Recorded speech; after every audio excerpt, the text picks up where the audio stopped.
Bonsoir à tous et merci de nous suivre sur Canal Algérie. Ravi de vous retrouver en direct pour Enjeu et un nouveau numéro dans lequel nous allons ce soir tenter de décrypter les raisons du blocage de l'accord de cessez-le-feu à Gaza. Que se passe-t-il dans l'enclave palestinienne on le constate tous les jours. Cette effroyable réalité, des familles entières sont décimées par la machine de guerre sioniste. À l'heure où je vous parle, la barre des 51 000 martyrs est franchie, 51 000 victimes, en majorité des femmes et des enfants, et ce depuis le début de l'agression le 7 octobre 2023. Mais ne dit-on pas que la mort ou le martyr est parfois une délivrance? C'est en tout cas ce que doivent se dire aujourd'hui les Palestiniens à Gaza face aux souffrances que leur inflige l'occupant sioniste en raison du blocus de l'aide humanitaire imposé cette population et vous le savez confrontée d'après les organisations internationales à la pire crise humanitaire de son histoire. Un véritable désastre qui ne semble pas dissuader l'entité sioniste déterminée plus que jamais à poursuivre sa guerre, entravant ainsi d'un côté la mission des médiateurs et amenuisant de l'autre les chances d'aboutir à une trêve. Nous allons ce soir parler de ce qui se passe à Gaza, analyser les derniers développements de la question palestinienne, les efforts des uns et des autres pour parvenir à une solution juste. Et pour cela, nous sommes en compagnie de nos consultants et invités. D'abord sur le plateau, Mehdi Boukaouma, politologue spécialiste en relations internationales. Bonsoir. Bonsoir, merci de l'invitation. Abdelkader Soufi, notre consultant politologue spécialiste en questions sécuritaires et stratégiques. Bonsoir. Bonsoir, c'est toujours un plaisir. Kamal Mansari également, notre consultant, directeur de publication du quotidien Le Jeune Indépendant. Merci d'être avec nous, Kamal Mansari. C'est moi qui vous remercie. Et depuis Genève, Hicham Lahmissi, analyste géopolitique, est avec nous. Bonsoir Hicham, vous êtes également secrétaire du JIPRI, l'Institut international de recherche pour la paix à Genève. Tout d'abord, le point sur la situation à Gaza. Les rapports, vous le savez, sont alarmants sur le plan humanitaire, particulièrement la famine qui a atteint des proportions intenables. Elle s'aggrave de manière délibérée dans l'enclave. C'est ce que dit l'UNRWA. Son chef, Philippe Lazzarini, parle d'une punition collective dont est victime toute la population à Gaza. La situation est donc catastrophique dans l'enclave. La question qu'on pourrait peut-être poser pour commencer, l'aide humanitaire est-elle devenue une carte de pression pour Israël dans les négociations, une sorte d'arme de guerre? Elle est telle qu'elle l'a décrit M. Lazzarini. Donc nous sommes dans une logique de faire en sorte à ce que le Palestinien devienne pratiquement une cible privilégiée d'Israël tel qu'il a été depuis le 8 octobre 2023, c'est-à-dire au lendemain du 7 octobre. Nous sommes dans cette logique, c'est une logique de génocide, une logique de massacre, une logique de famine, une logique de privation, une logique d'enclavement de cette zone devenue de plus en plus vraiment presque une terre de désespoir, donc telle qu'elle a été décrite aussi par M. Djurassic. Donc nous sommes franchement dans une sorte de génocide orchestré. Donc ce n'est plus une guerre. Nous ne sommes plus, parce qu'il n'y a plus de confrontation telle qu'elle a été au début, où il y a eu forcément de la résistance. Nous sommes là, on fait face à une poursuite d'un génocide qui a commencé depuis le 8 octobre. Donc il n'y a plus rien à espérer de cette logique.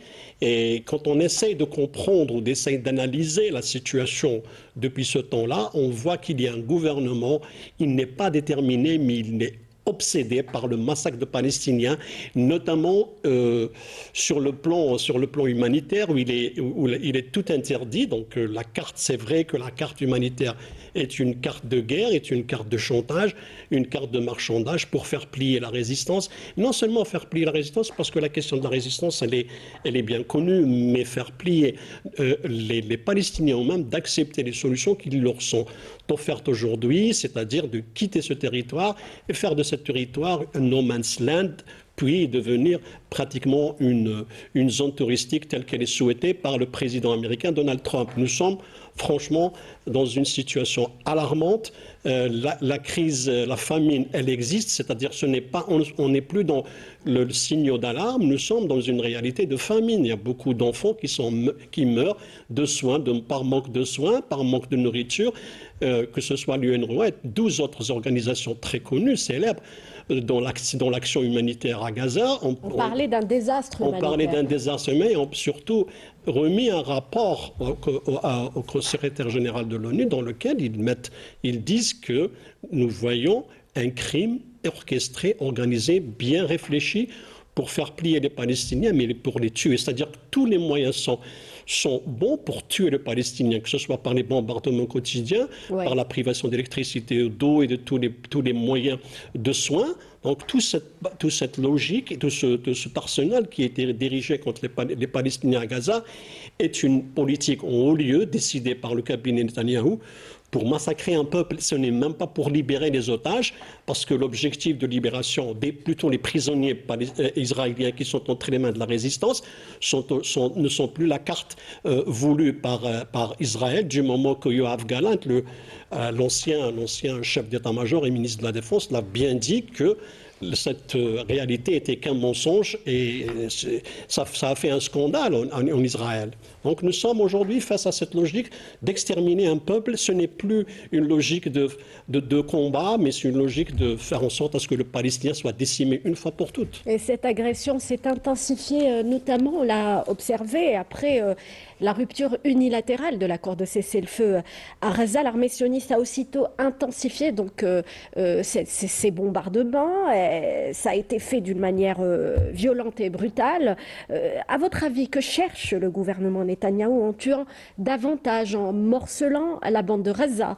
Rappelons que l'enclave a été morcelée. Il y a eu des pans entiers de l'enclave qui ont été occupés par l'armée sioniste. Abdelkader Soufi. Oui, c'est clair. Je pense que l'intention est là. L'intention génocidaire, elle est là. Donc il y a une stratégie qui a été mise en place et je pense que cela a été mis depuis bien longtemps. Le 7 octobre a été peut-être l'élément déclencheur d'une stratégie qui était donc au frigo, qui attendait. Et regardez, donc même au-delà des accords de cessez-le-feu, il y a l'entité sioniste continue de tuer. Cela veut dire que d'abord, on ne peut pas faire confiance à ces gens-là, car ils ont cette haine du Palestinien et ont cette volonté d'épurer le territoire palestinien de toute présence palestinienne. Ne croyez pas qu'ils vont finir dans leur tête avec Gaza et ils vont s'arrêter. L'idée est de raser toute la région qui est considérée comme étant le Grand Israël. Oui. Alors, cette organisation terroriste d'État qu'aimeraient appeler les gens, j'allais dire, l'Occident Israël, c'est une organisation qui a été créée de toutes pièces et je ne veux plus entendre parler, par exemple, d'expression, plutôt les démocrates sont plus proches de cette entité que les républicains. Oui. Les deux agissent de la même manière et il y a une mainmise du lobbying, surtout le lobby sioniste, et ce lobby sioniste n'est pas forcément juif. Nous l'avons vu, Joe Biden n'était pas juif, mais il était sioniste, il l'a déclaré. Donc, le sionisme aussi, il est arabe, car malheureusement, beaucoup d'Arabes soutiennent cette œuvre génocidaire et par conséquent, ce que nous voyons aujourd'hui, ce sont un ensemble d'éléments qui ont été mis en place. La famine, c'est aussi une arme. Oui. La maladie, c'est une arme. Et tous ceux qui tenteront d'obstruer ou de se dresser comme obstacle sur le terrain contre cette volonté, ils seront liquidés tel que ça a été pour les missions humanitaires et aussi pour des civils, surtout comme nous l'avons vu récemment. Donc il y a les raisons peut-être politiques, mais avant des raisons idéologiques qui expliquent un peu cette Il y a plus approche. que ça, c'est civilisationnel. Si on parle aujourd'hui, je vais d'abord commencer par la situation humanitaire, parce que, comme vous l'avez dit, le commissaire l'UNRWA a déclaré aujourd'hui qu'il y a 1 million de femmes et d'enfants palestiniens qui n'ont rien à manger aujourd'hui. Oui. Cela, on voit qu'il y a un double standard occidental quand on parle de la guerre d'Ukraine et de la réalité palestinienne. Il faut bien se rappeler que Benjamin Netanyahou, qu'est-ce qu'il a déclaré, le Premier ministre sioniste? Il a dit on est en guerre civilisationnelle et qu'il représente le monde judéo-chrétien. Comme a dit mon confrère Soufi, c'est plus que ça. Leur objectif, c'est pas de raser Gaza, mais de remodeler le Moyen-Orient. Parce qu'on voit aujourd'hui la situation au Moyen-Orient, on parle même pas de changement géopolitique, on parle de basculement. Oui. C'est parmi les plus grands politologues au monde, parle qu'il y a un basculement du monde. Et aujourd'hui, on appelle le Sud global, c'est plus le Moyen-Orient. Maintenant, on est dans une reconfiguration géopolitique au niveau du Moyen-Orient et aussi on essaye de porter ce conflit vers l'Afrique et vers le Maghreb parce qu'il y a une volonté. C'est peut-être des aspirations à long terme. Oui, bien sûr, parce que qu'est-ce qui maintenant, surtout que maintenant avec la nouvelle administration américaine, et qu'est-ce qui se passe au Moyen-Orient, on ne croit plus à la mondialisation, concept qui ont duré pendant les 20 dernières années. Maintenant, on parle de rapport de force dans toutes les relations internationales et surtout au niveau du Moyen-Orient. Et on voit qu'il y a surtout maintenant les bombardements à Gaza qui sont quotidiens et les répressions du peuple palestinien quotidiennement, mais il n'y a pas d'objectif politique réellement. Et il y a des leaders occidentaux, il faut les saluer, qui disent que l'entité sioniste, tout ce qui mène à Gaza n'a pas d'objectif politique. Il y a un seul objectif, c'est le génocide du peuple palestinien. Hicham Lahmisi, votre avis, votre analyse sur ce qui se passe aujourd'hui à Gaza, sur les intentions de l'entité sioniste ou d'Israël aujourd'hui dans cette région du monde? Alors, Rim, ce qu'il faut regarder par rapport à ce qui a été dit, je souscris totalement à l'opinion ou à l'analyse qui est de dire qu'aujourd'hui, la véritable stratégie de l'État d'Israël, c'est le génocide. En fait, la véritable politique auquel nous sommes en train d'assister, ce n'est pas en fait la perpétuation d'une guerre avec les objectifs classique d'une guerre. De toute façon, lorsqu'on parle de guerre, il y a également un droit de la guerre, un droit international humanitaire qui doit être appliqué et les civils, en théorie, ne doivent pas être les objectifs de la guerre telle qu'elle est menée. Or, aujourd'hui, l'objectif de l'armée israélienne, ce ne sont pas les militants du Hamas, ce ne sont pas les combattants du Hamas, ce n'est pas l'organisation du Hamas. En réalité, le Hamas est un prétexte pour permettre l'extermination génocidaire du peuple palestinien à Gaza, quel qu'en soit le moyen. Donc direct à travers les bombes et indirect à travers les diverses privations, la famine qui est clairement organisée et plus globalement une politique également qui est celle du découragement qui vise en fait à pousser les populations palestiniennes de Gaza, mais pas seulement de Gaza. On a exactement les mêmes opérations en Cisjordanie à 1 degré moindre qui visent en fait à les pousser tout simplement à quitter leur territoire historique et laisser place à la colonisation israélienne qui cherche encore à se perpétuer et à s'étendre, notamment en Syrie, puisqu'aujourd'hui on a une présence militaire israélienne à 20 km de Damas, on n'en parle pas beaucoup, avec même une espèce de ligne de contact même entre armée israélienne et armée turque, avec déjà des affrontements qui ont été enregistrés. Hicham Lahmisi, si vous permettez, j'aimerais justement vous relancer là-dessus. Vous avez justement parlé de l'armée israélienne qui s'est fixé des objectifs au début de cette agression, et ces objectifs ne sont pas atteints. C'est ce qui explique un petit peu ce génocide qui est commis. On parle de vouloir neutraliser des terroristes, mais en fin de compte, on tue des femmes et des enfants à Gaza. Alors, vous m'aviez déjà interviewé à la fin de l'année 2023 et j'avais déjà tenu le propos qui était celui de dire que l'armée israélienne n'a pas d'objectif à Gaza. Je le dis, je le réaffirme aujourd'hui, l'armée israélienne n'a aucun objectif à Gaza. Les objectifs tels qu'ils sont exprimés sont simplement des prétextes en direction de la communauté internationale, des médias internationaux, des médias occidentaux tout particulièrement. L'objectif réel de la guerre menée depuis octobre 2023 à Gaza, c'est l'extermination du peuple palestinien dans son entier. C'est l'application de la solution finale. Oui. C'est radical, Kemal Bensari. Oui, c'est radical parce que ça a été déclaré déjà le 8 octobre. On a vu comment toute la classe politique israélienne, militaire ou civile, s'est lancée dans des déclarations de ce genre. C'est-à-dire, nous allons les exterminer. Officiellement des objectifs liés aux otages, liés... Non, écoute, non, parce que la question des prisonniers, pas des otages. Il y a des otages civils, mais il y a eu des prisonniers qui sont des militaires, donc il ne faut pas confondre. Oui. Il y a eu donc il ne faut pas reprendre les concepts des médias occidentaux. Ce que je veux dire, c'est que ça a été une stratégie. On parle des otages civils et militaires. Les civils ont été libérés, il ne reste que des militaires aujourd'hui. 80. Donc il reste 58 aujourd'hui, parce que 251, il reste 58, 33 ont été libérés en un mois entre le 17 janvier et le 18 mars. Donc nous sommes... Ces 58 personnes sont des militaires? Oui, bien sûr. Donc nous sommes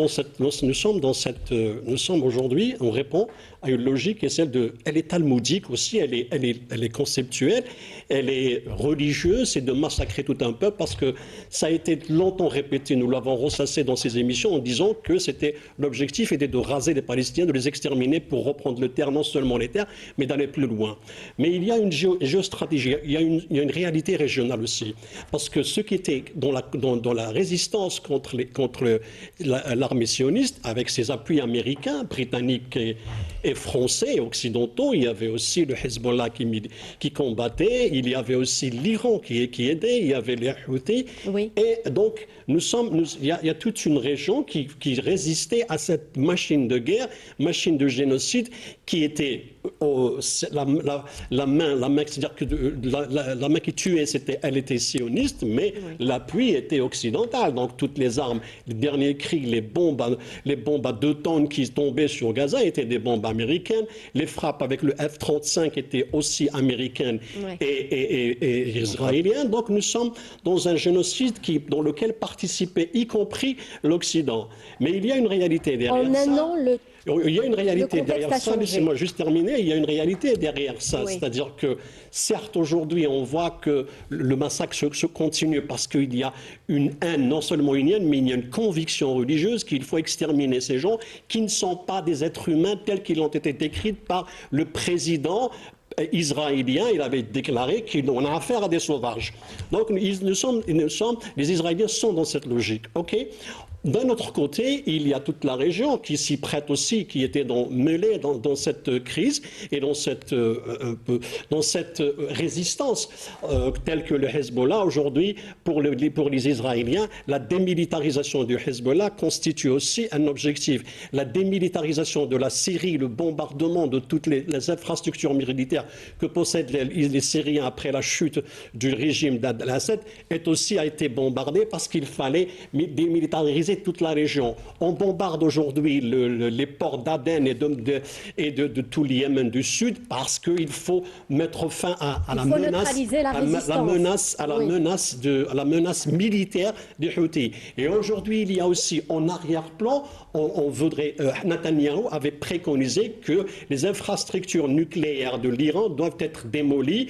Et là, on voit que l'objectif dépasse aussi Gaza. Il y a l'extermination, il y a la sécurisation d'Israël en neutralisant tous ses ennemis. Donc la logique, elle est double. Elle est d'abord génocidaire, et elle a des objectifs aussi plus loin, c'est celui de faire en sorte à ce parce que Israël, l'objectif d'Israël était, depuis les accords qu'elle a eus en 92, c'est-à-dire les accords d'Oslo, était qu'il n'y existe aucun ennemi autour d'elle, que tous ses voisins soient démilitarisés. Et aujourd'hui, l'armée syrienne, pourquoi s'est incrustée à 10 km de Damas et non pas 20, elle est à Jebel Shir, c'est à 10 km, donc ils peuvent voir toute la ville de Damas. C'est pour justement jouer la carte de la pression sur le régime. Actuellement, le régime de Damas, de Shara, qu'est-ce qu'il a fait? Il a neutralisé, il a interdit toute action, toute activité de toutes les factions palestiniennes. Et hier, 2 leaders du djihad ont été arrêtés par le nouveau régime. Donc nous sommes Cela peut-être nous sommes dans une Kamel Monsalier va revenir à Gaza, si vous le permettez. Oui, nous sommes dans une logique double. La première, elle est claire, elle est militaire, on extermine un peuple, mais derrière ça, derrière l'arrière-plan, c'est de faire en sorte à ce que toute la région soit soumise à Israël, soumise au dictat américano-israélien. Oui, c'est le projet du Grand Israël, on l'a compris. Cela peut-être nous amène à parler de la posture dans laquelle se trouve aujourd'hui la résistance, le Hamas en l'occurrence, et même l'entité sioniste. Après un an de guerre, on va justement s'intéresser aux négociations. Une délégation du Hamas se retrouve aujourd'hui au Caire pour discuter de nouvelles propositions avant d'instaurer une trêve. Le négociateur en chef Khalil El-Hayya fait partie de la délégation. Il avait précisé que la résistance était prête pour un accord global comme initialement prévu, et non pas partiel, comme le veut l'entité sioniste. Donc libérer tous les otages en échange d'un arrêt total de la guerre et un retrait des troupes du début de la reconstruction. Alors, dans quelle position se trouve aujourd'hui, on va dire, le Hamas, le mouvement de résistance Hamas, Abdelkader Soufi? En fait, jamais, au grand jamais, la résistance n'a été contre les négociations. Parce que je le sais, déjà, les accords eux-mêmes qui ont l'objet d'un cessez-le-feu étaient ceux qui étaient proposés par la résistance. Donc, en l'occurrence aussi à Hamas. Et il y a eu quelques modifications, et il y a eu ce cessez-le-feu, et malgré donc le retour aux armes unilatéralement du côté sioniste, le Hamas tient toujours à ce qu'il y ait un cessez-le-feu, non pas parce que de peur de l'entité sioniste, mais par rapport donc à la population palestinienne qui en souffre, surtout que les aides sont coupées et le soutien se minimise, se fait de plus en plus grand, avec une société internationale muette. Parce qu'il faut dire qu'aujourd'hui, l'entité sioniste n'est pas forte parce qu'elle est forte et elle est puissante. C'est parce que aussi il y a ce silence macabre qui touche l'ensemble de la société internationale. Et je ne parlerai pas des États arabes ou des États musulmans parce que nous sommes dans un cas humanitaire. Et l'Organisation des Nations Unies a été créée justement pour sauvegarder et sauver les vies des humains et donner un sens à la vie de l'être humain. Donc le Hamas, si vous permettez, le Hamas se retrouve dans une position où il est obligé de faire des concessions, c'est bien cela?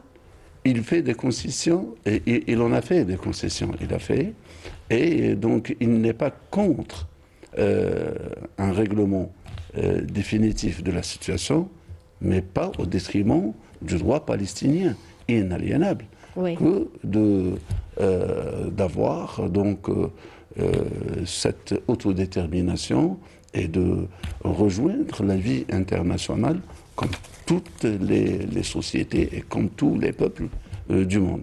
Mehdi Boukaouma. La résistance palestinienne, il ne faut surtout pas dissocier ce qui se passe à Gaza et ce qui se passe à Al-Quds, parce qu'il ne faut pas dissocier. Aujourd'hui, on ne parle pas de Hamas, on parle de la Palestine. Parce que l'avenir de la Palestine, c'est avec Gaza et aussi Al-Quds. Oui. C'est pour ça qu'il ne faut pas entrer dans de ce concept, parce que l'Occident aimerait bien séparer Gaza et Oui. tout ce qui est palestinien. Malheureusement. Alors il y a une guerre de concept maintenant aujourd'hui, parce que si on parle de la résistance palestinienne, l'un des objectifs atteints, et je pense qu'il est très favorable à la cause palestinienne, c'est qu'on commence à avoir des leaders occidentaux qui demandent qu'il y ait un État palestinien. Déjà, c'est un grand changement dans le concept, parce qu'on ne parlait pas d'État palestinien avant le 7 octobre. Oui. Aujourd'hui, tout le monde parle d'un État palestinien, parce que la cause palestinienne aujourd'hui est devenue un enjeu sécuritaire régional et international. Et surtout, on a vu tout ce qu'il y a eu comme feedback après le 7 octobre sur le plan de la nouvelle élite politique aux États-Unis, en Europe. On a vu les universités. Aujourd'hui, même on force des universités qui étaient pro-palestiniennes à changer leur avis au niveau des États-Unis. Tout ça démontre que... L'université de Harvard. Voilà, c'est ce que je voulais. Parce que maintenant, on voit que le feedback réellement de la cause palestinienne a changé de la culture politique et même l'éducation politique des Occidentaux. Il faut bien dire que malgré la situation humanitaire est catastrophique, mais il faut prendre le positif de ce qui s'est passé du 7 octobre à 2025. On revient sur les négociations, si vous Oui, permettez. parce que- On a compris Parce l'idée. que la négociation, aujourd'hui, les Palestiniens peuvent aussi avoir plus de concessions. Parce que maintenant aussi, l'opinion publique internationale est avec la cause palestinienne. Et surtout, maintenant, on voit quotidiennement les massacres perpétrés au niveau de Gaza, au niveau de Al-Quds. Tout ça démontre encore une fois qu'il y a une volonté internationale, surtout une nouvelle élite qui peuvent changer. Et maintenant, la négociation palestinienne, c'est toujours a voulu négocier. Mais malheureusement, l'entité sioniste a un seul objectif, c'est l'extermination du peuple palestinien à Gaza. Hicham Lahmisi, sur justement ces négociations, sur la position dans laquelle se trouve aujourd'hui le Hamas, qui est parfois obligé, on va le dire, de faire des concessions face à l'entité sioniste. On a parlé d'un point donc réclamé par Israël. Aujourd'hui, c'est le désarmement du Hamas. Le mouvement de résistance a été clair, ça reste une ligne rouge, le désarmement, c'est-à-dire enlever les armes du Hamas. D'accord. Alors, ce qu'il faut regarder, c'est qu'il y a un certain nombre de négociations qui ont eu lieu, en fait, avec les États-Unis qui ont fait, en quelque sorte, le médiateur très partial entre notamment la partie israélienne et le Hamas. Il y a eu des négociations directes entre les États-Unis, l'administration américaine de Trump et le Hamas, pour lesquelles le Hamas a été en accord sur quasiment toutes les exigences israéliennes formulées par l'administration américaine, et notamment la reconnaissance par le Hamas, entre guillemets, d'Israël. Ça, c'est un fait très important à mentionner. Le Hamas a répondu à toutes les demandes. Oui. L'idée d'une fin, entre guillemets, des hostilités, remise de l'ensemble des otages. Et en fait, ce sont les Israéliens qui, à chaque fois que le Hamas, d'un côté, acceptait en fait toutes leurs demandes, en quelque sorte, rajoutait en fait des exigences nouvelles, et notamment celles que vous citez, c'est-à-dire, entre guillemets, la démilitarisation du Hamas. Chose qui est en discussion, par ailleurs, à travers d'autres biais, mais dans une logique qui soit une logique en fait de solution globale négociée. Et c'est ce que Trump cherche en réalité. Trump recherche une espèce de deal global qui engloberait à la fois le Hamas, la question palestinienne, mais également l'Arabie saoudite jusqu'à l'Iran. Une espèce de deal global qui mettrait fin, entre guillemets, au conflit dans sa vision d'ensemble, mais pour lequel les Israéliens, et tout spécialement le Premier ministre israélien, donc Netanyahou, s'opposent fermement au point de faire avancer en fait tous ces relais aux États-Unis et dans le monde occidental pour au contraire rechercher en réalité pour lui ce qui serait une solution politique, c'est-à-dire celle d'une escalade supplémentaire et en fait d'une possibilité d'affrontement sur de nouveaux fronts, cette fois-ci non pas seulement à Gaza, mais également en Syrie, au Liban, voire en Irak, quelque chose qui est tout à fait prévisible pour les semaines et les mois à venir. Donc la situation elle est extrêmement tendue, extrêmement grave, avec l'idée qu'il faille prendre en considération qu'aujourd'hui, on devrait pouvoir peut-être analyser les choses différemment. Je m'entends, c'est-à-dire que j'ai entendu les collègues sur le plateau parler des pays arabes qui sont dans une, comment dirais-je, une position qui est vraiment une position honteuse, une position indigne, inqualifiable, pour ne pas dire autre chose. Le monde occidental qui, entre guillemets, dont on attend qu'il joue un rôle d'arbitre qui n'est pas le sien, puisque la grande majorité des dirigeants occidentaux soutiennent la politique génocidaire israélienne, de fait. Oui. Donc en réalité, si l'on devait rechercher un changement, je risque peut-être de choquer, c'est au sein même de la société israélienne, c'est-à-dire au sein de l'opinion publique israélienne, c'est-à-dire comment faire en sorte qu'il y ait un basculement au sein de l'opinion publique israélienne, sachant qu'aujourd'hui, une majorité d'entre elles soutient la politique génocidaire de Netanyahou, mais qu'il y a un début de changement, un début d'évolution, un début de basculement. Il est en cours, Michel Ahmisi, qui demande en fait le départ de Netanyahou et qui demande des comptes et qui essaie de comprendre ce qui s'est passé avec l'éventualité de collusion à travers ce qui s'est passé le 7 octobre, les jours qui ont précédé et les jours qui ont suivi, avec un jeu pas tout à fait net dans le positionnement d'un certain nombre d'acteurs, sans vouloir entrer dans des considérations qui pourraient être mal interprétées. Kamal Moussari. S'agissant des négociations, ces événements, oui, justement, déstabilisent les deux parties, on peut le dire. Mais nous allons reprendre par rapport à ce qui se passe actuellement sur les négociations. Donc, il faudrait rappeler qu'il y a eu plusieurs rounds de négociations depuis le 7 octobre, depuis les 3 premiers mois. Donc, on a eu beaucoup de rounds de négociations qui ont toujours fait tourner autour d'une question principale pour les Israéliens et pour les Palestiniens. C'était la libération d'un côté des prisonniers palestiniens et des prisonniers israéliens. Donc, l'échange, c'est-à-dire les négociations se jouaient sur cette... Et la deuxième des choses était l'aide humanitaire. Aujourd'hui, on voit qu'il y a 3000 camions qui attendent à la frontière égyptienne pour entrer à Gaza. Donc, le problème de la négociation concernait le premier point, c'était justement le désarmement. L'avenir de Gaza sur le plan politique. Quelle est l'autorité qui va justement diriger Gaza? Oui. La deuxième des choses, c'était le passage de Netzarim, qui est au milieu, c'est-à-dire l'évacuation de ce couloir. Et puis à la fin, c'est le départ de l'armée israélienne du territoire de Gaza. Donc c'est un petit peu de ça. Aujourd'hui, nous sommes... la délégation de Hamas a quitté Doha, se trouve au Caire, pour justement avec les partenaires qataris et égyptiens pour discuter justement Non, les Américains ne sont pas concernés. Steve Witkoff est aujourd'hui occupé avec le dossier iranien. Donc il y a ils vont essayer de trouver une nouvelle proposition, mais les concessions ne sont pas d'ordre militaire chez Hamas. Attention, donc, parce que il n'y a pas comme il y a 13, négociable. Il y a 13 factions palestiniennes à Gaza. Il n'y en a pas qu'une seule ni deux, il y en a 13. Donc les 13 sont concernés par cette négociation, c'est eux qui signent. Donc on parle de résistance et on ne parle pas de Hamas. D'accord? Donc ça c'est une réalité. La deuxième des choses aujourd'hui, c'est quoi? C'est qu'au-delà de la question, et c'est vrai qu'il y a un deal qui va être... les Américains cherchent une solution globale. Certes, c'est vrai, mais il y a une divergence entre Washington et le régime sioniste sur la question de l'Iran et sur la question de la Syrie. Oui. Les Israéliens voudraient engager une guerre contre l'Iran, c'est-à-dire détruire les infrastructures nucléaires. C'est un prétexte. Parce que pourquoi Israël, enfin le cabinet Netanyahou cherche une guerre, la poursuite de la guerre, parce que c'est sa bouée de sauvetage.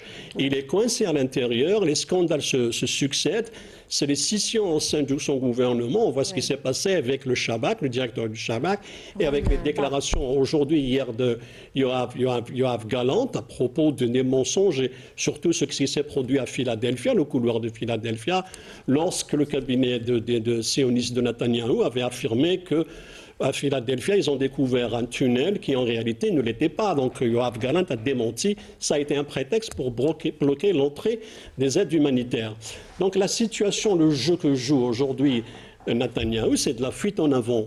Le massacre continue parce pourquoi il continue à massacrer? C'est-à-dire si c'était l'objectif n'est pas simplement de tuer, certes, ils sont en train d'essayer de décimer la population à Gaza, comme ils sont en train de le faire en Cisjordanie, aussi, donc il y a des quartiers, des régions, notamment à Jenin et à Nablus, où aujourd'hui l'armée israélienne elle opère des opérations d'évacuation, d'interdiction. Elle crée des no man's land pour justement favoriser le peuplement, la colonisation de la Cisjordanie. Donc nous sommes dans cette logique-là, mais en réalité, pourquoi? Si d'un côté il a besoin de tuer, c'est-à-dire il a besoin de tuer pour se maintenir au pouvoir, c'est parce qu'il y a une logique. Derrière ça, il y a un appui. Ce ne sont pas tous les Israéliens qui sont favorables à son départ, mais ils sont en même temps favorables à ce qu'il continue le meurtre des Israéliens, et ceux qui sont contre les frappes pour libérer justement les prisonniers israéliens sont une minorité. Ce sont ceux qui manifestent devant le Knesset ou le cabinet ou sinon le domicile de Netanyahou. Il y a une minorité qui est contre ça, mais la plupart sont convaincus. C'est une conviction religieuse, une conviction de massacre de Palestiniens.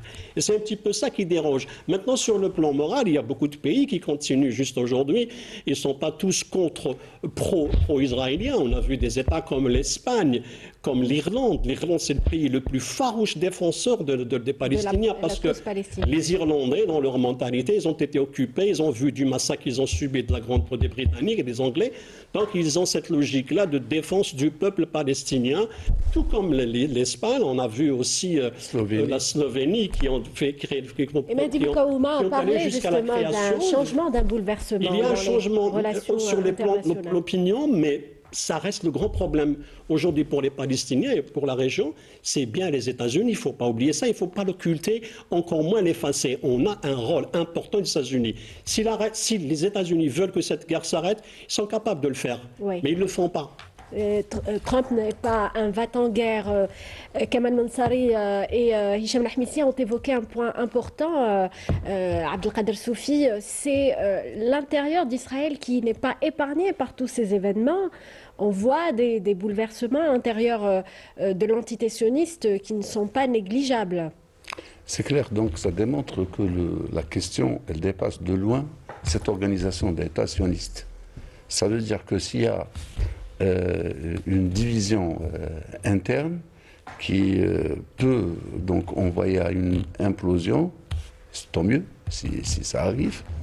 Ça explique aussi que la quête, elle dépasse de loin l'existence de l'entité sioniste, car il faut rappeler que, si besoin est, l'entité sioniste a été créée de toutes pièces comme État par l'Organisation des Nations Unies pour sauvegarder les intérêts des grandes puissances, notamment de l'OTAN. Quand il y a eu le 7 octobre, l'OTAN a dépêché le fleuron de l'industrie ou le fleuron du complexe industrialo-militaire. Pourquoi? Ce n'est pas, je pense, parce que... Pour protéger non pas protéger l'entité sioniste en tant qu'État, mais protéger les intérêts de l'OTAN dans cette région. Car l'OTAN, aujourd'hui, ne se définit plus en tant qu'organisation atlantique, donc militaire, mais il parle de géographie et il parle de territoires et de populations qui lui appartiennent. C'est comme si nous sommes dans une logique d'un nouvel État. Mais seulement cet État fonctionne d'une manière différente. Pourquoi ? Je pense que cela a été évoqué au départ. Nous sommes en géopolitique dans la grande guerre entre la plus grande puissance terrestre et la thalassocratie, la plus grande puissance maritime. Et l'enjeu, justement, il est dans ce croissant de crise qui est aussi le croissant le plus riche en matière de ressources naturelles. Nous allons de l'Ukraine en passant par l'Asie jusqu'à la Corne africaine, le Sahel et le Sahara et le nord de l'Afrique, et vous aurez compris que la guerre se joue dans cette région-là.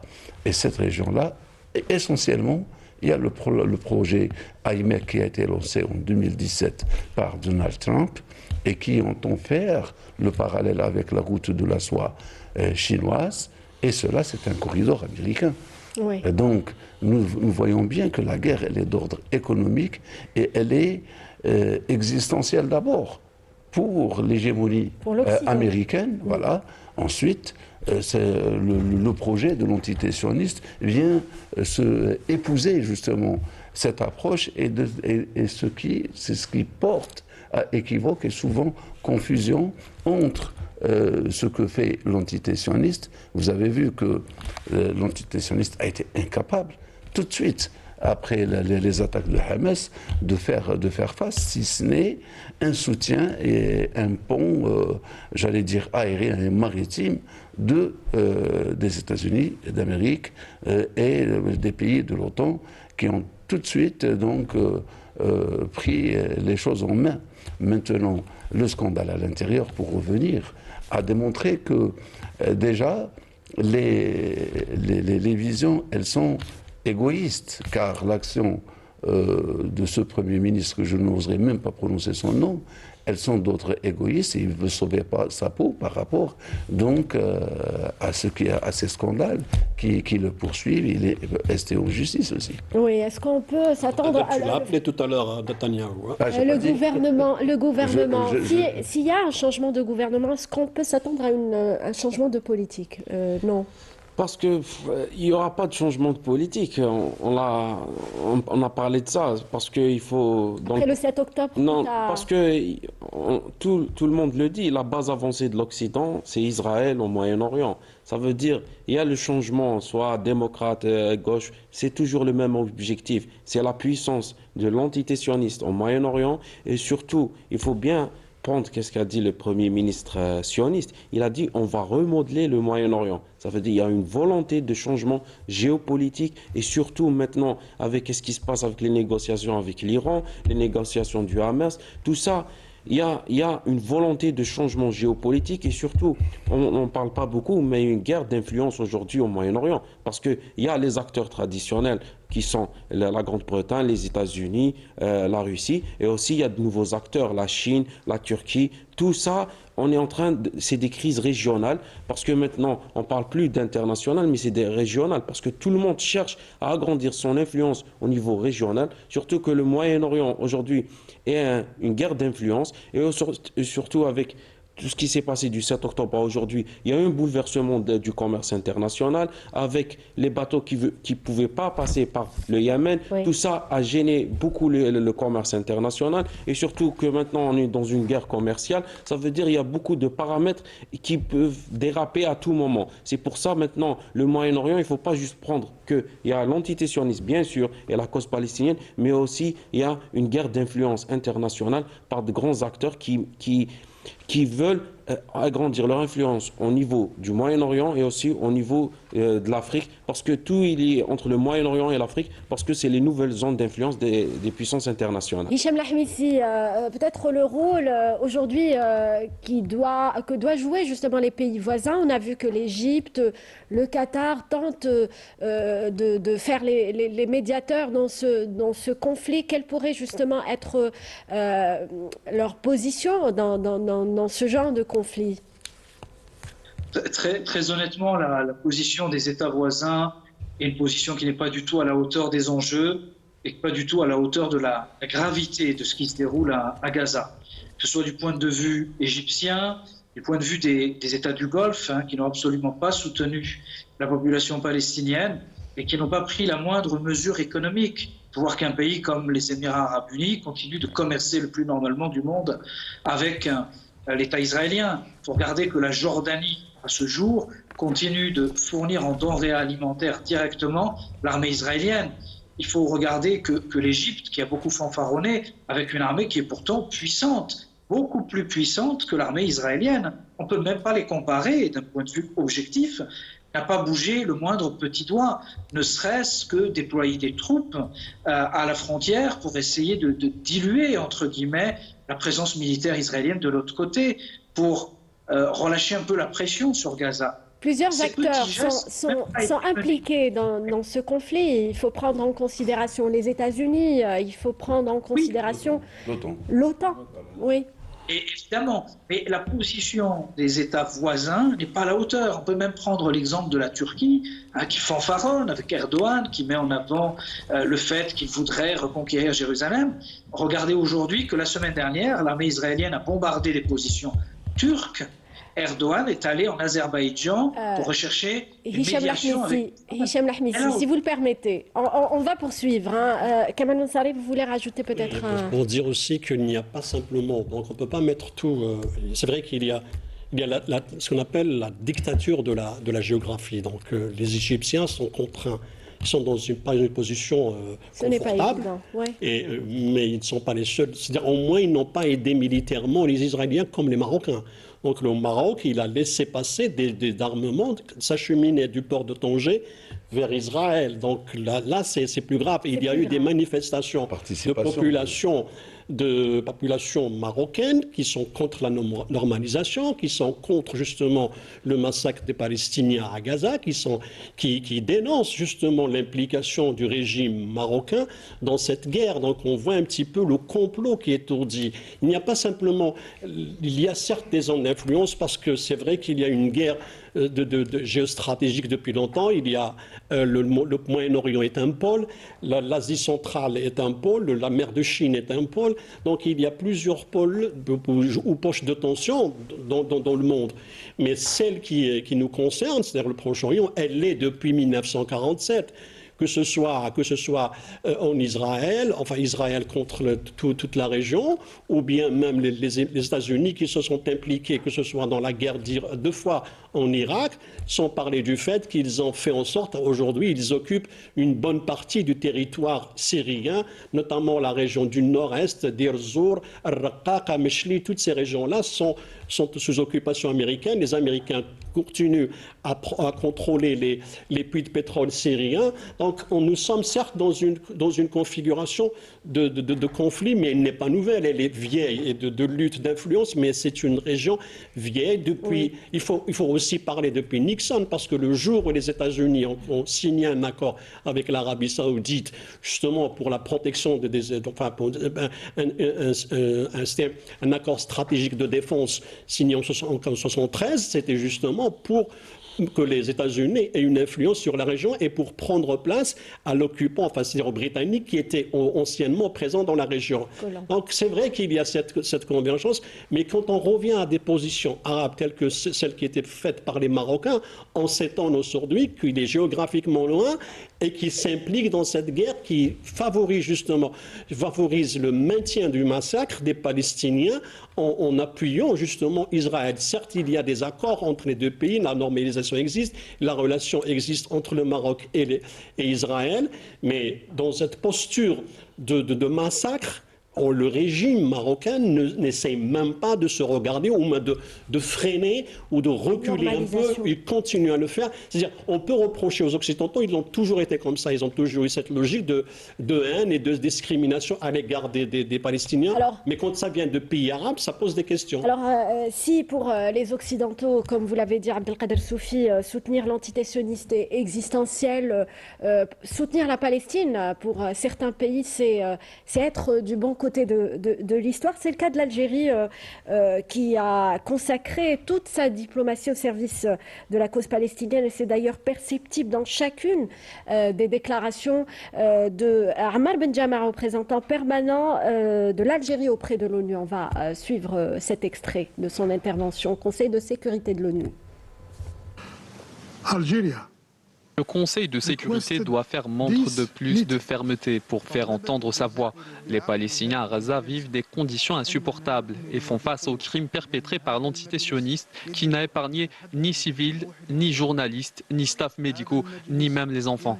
Tout en empêchant l'entrée des aides humanitaires devant le silence complice de la communauté internationale. Il faut appliquer strictement la décision onusienne 2735 pour sauver les Palestiniens et mettre un terme aux agressions sionistes. La situation prévalant en Cisjordanie où les meurtres, les déplacements forcés et les arrestations arbitraires sont en augmentation continue dans le but de déposséder les Palestiniens de leurs terres. Rappelons que 46 km² ont été spoliés en 2024 pour encourager la politique de colonisation. Voilà, on vient de suivre l'intervention d'Amal Benjama et il se trouve qu'il s'agit de sa dernière déclaration, de sa dernière intervention au Conseil de sécurité lors d'une réunion consacrée à la situation à Gaza. Si on devait justement parler du soutien conditionnel de l'Algérie à la cause palestinienne et ses implications, Abdelkader Soufi.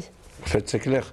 L'Algérie donc, est l'un des rares pays qui défend la force de la loi dans un monde justement où la dictature dans les relations internationales fait rage et où la loi du plus fort donc est exercée. Nous l'avons vu aujourd'hui donc en Palestine et c'est justement dans ce sens-là que l'Algérie œuvre depuis déjà qu'elle occupe son siège de membre non permanent.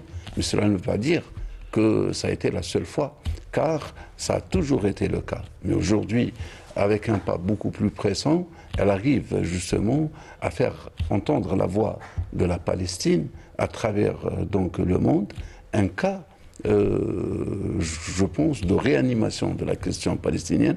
Il faut rappeler que, quand je disais que le silence de la société internationale n'est pas parce que le monde ne soutient pas la Palestine. Rappelez-vous que lors du vote juste après donc, les événements du 7 octobre, il y avait plus de 160 ou 145, je pense, 154, États qui étaient favorables à la Palestine. 153 qui ont voté à l'Assemblée générale. Voilà, Oui. très bien.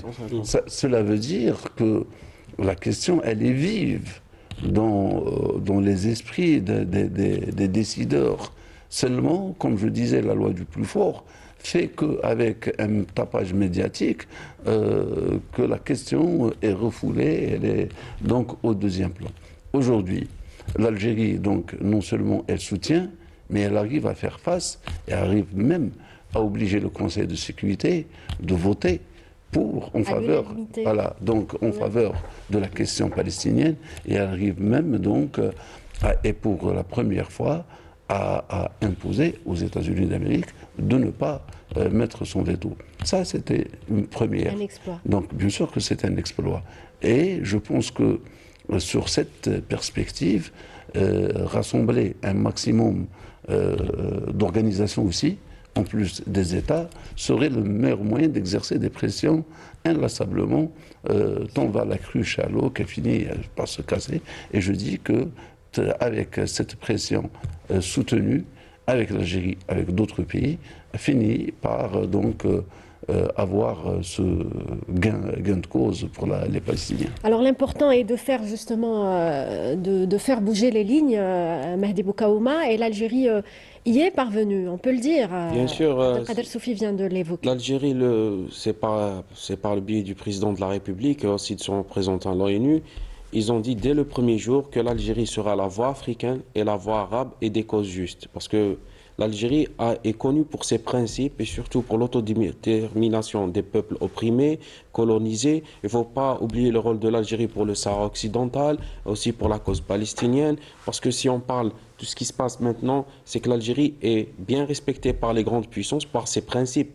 L'Algérie n'a jamais changé de principe parce que c'est sa révolution, c'est son histoire, c'est sa politique étrangère, c'est sa doctrine, c'est de défendre les causes justes. Et surtout, maintenant, si on parle d'avenir sécuritaire pour le monde arabe ou pour le Moyen-Orient et le Maghreb, il n'y aura pas de sécurité régionale arabe ou africaine et même maghrébine sans la résolution de la cause palestinienne et de la cause du Sahara occidental. Et l'Algérie anticipe parce que maintenant, si on voit les changements géopolitiques qui se passent, s'il n'y a pas la résolution de ces deux conflits, il n'y aura jamais de paix et de sécurité au niveau du monde arabe. Et toute cette mobilisation diplomatique de l'Algérie a bien entendu un prix pour l'Algérie, Kamal Monsari. Un prix, donc il y a aussi, non surtout, il y a un gain diplomatique et de respect, de crédibilité, parce que c'est une cause qui est défendue par l'Algérie depuis longtemps, donc ce n'est pas, c'est un dossier qu'elle, pas nouveau. C'est un dossier qu'elle défend depuis des années. Justement, oui. Depuis le 7 octobre, l'Algérie a pris le devant au sein de l'ONU, c'est-à-dire que ce soit au sein de l'Assemblée générale ou bien au Conseil de sécurité en avant, que l'Algérie a fait imposer une résolution de cessez-le-feu au détriment des États-Unis qui avaient fait abstention, mais que tous les membres du Conseil de sécurité ont voté la résolution algérienne. Aujourd'hui, il y a aussi l'autre résolution, celle qui a été présentée par l'Algérie et la Slovénie. Donc c'était une résolution qui justement condamnait les crimes et les génocides, ce qui a enclenché plus tard là, les poursuites contre Netanyahou, et on voit aujourd'hui qu'il y a un mandat d'arrêt international contre lui. Donc il y a tout un ensemble de travail qui a été fait. L'Algérie aussi, elle a essayé de travailler non seulement... C'est vrai qu'à la dernière réunion de la Ligue arabe, elle n'y était pas parce que le véritable contenu des résolutions qui devaient être adoptées ne correspondait pas à la conviction algérienne en matière de règlement du conflit au Proche-Orient. Donc nous étions toujours favorables à ce qu'il y ait la création d'un État palestinien indépendant avec toutes les frontières de 67. Nous l'avons répété une deuxième fois avec les partenaires arabes. Et en même temps, l'Algérie reste un pays donateur. Donc il ne faut pas oublier qu'il reste un pays donateur qui participe aux aides pour les Palestiniens, même si la situation est difficile. Les envois d'aide se sont poursuivis longtemps, même s'ils sont aujourd'hui bloqués. Ceci dit que pour la question palestinienne, depuis les années 70, l'Algérie a démontré qu'elle était parmi les rares pays qui justement militent pour l'indépendance de ce pays, au même titre que ce qu'elle le fait pour le Sahara occidental et comme elle l'a fait auparavant pour le Timor-Leste. Oui, est-ce qu'elle est soumise à des pressions au regard Bien sûr, du dans tous les pays, tous les pays le sont. Oui. C'est-à-dire aujourd'hui, la question palestinienne, elle n'est pas simplement... Ceux qui subissent les questions ne sont pas simplement les États, y compris les individus. Peut-être un dernier mot à Hicham Lahmisi dans ce sens. Hicham Lahmisi, rapidement. Ce qui est certain, c'est que l'Algérie, de par sa position, subit des pressions très importantes et un certain nombre d'événements récents aux frontières voisines de l'Algérie sont directement liés à cela. Ce que je voudrais mettre en évidence, ce n'est pas tellement le fait, par exemple, que l'État d'Israël soit tellement mécontent de la position algérienne, c'est plutôt le fait qu'on ait des États qui instrumentalisent en réalité la position de l'Algérie pour essayer de monter certains réseaux contre l'Algérie, vous savez à qui je fais allusion, avec un très très gros travail de lobbying, notamment au sein du Congrès américain, auprès d'élus américains, pour essayer de mettre en évidence le fait que l'Algérie serait considérée comme un État hostile à Israël, pour faire avancer un certain nombre de positions visant à décrédibiliser et attaquer l'Algérie. Et on va finir sur ce message. Merci Hicham Lahmisi pour votre intervention. Merci à Mehdi Boukaouma d'être venu. Merci pour votre éclairage, Abdelkader Soufi et Kamal Mansari. Merci à vous, chers téléspectateurs, de nous avoir suivis. Très bonne soirée sur Canal Algérie.